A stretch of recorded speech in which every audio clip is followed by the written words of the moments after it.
Here we are outside of Manizales in a field that is used to raise cattle. And it's absolutely beautiful out here, and it's raining, and that's why we are under some lovely trees that are giving us some cover. But here, I would like to give you some context. Among these dilapidated trees, some context for the poem Harmony of the Deformed.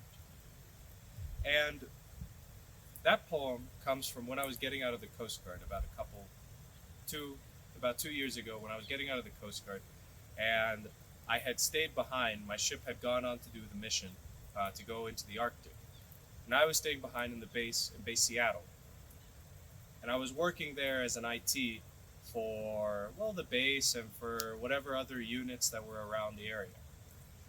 And one day I was sitting inside a server room, which is a giant room full of computers and servers and a lot of cables. And I was sitting in there doing some work, and I was going to be stuck there for most of the day. And while I was in there, I was kind of going through the motions of thinking, was I making the right choice of getting out of the Coast Guard?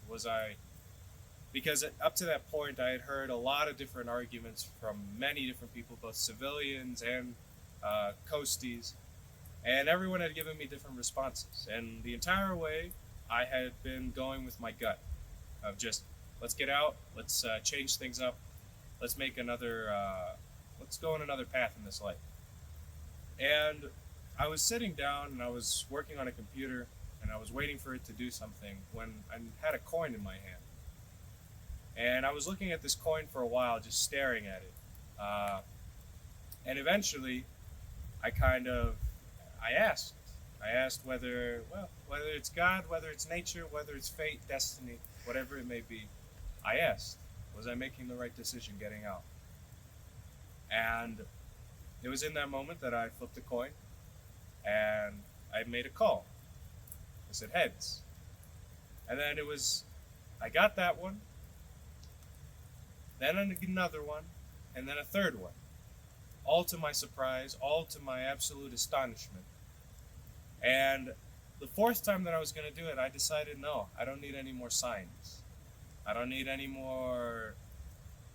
I don't need anything external to tell me at this point. I'd been going with my gut the entire time. I had been staying on course. And in the end, I stuck with my guts. And here I am now, reciting poetry and telling you all about it.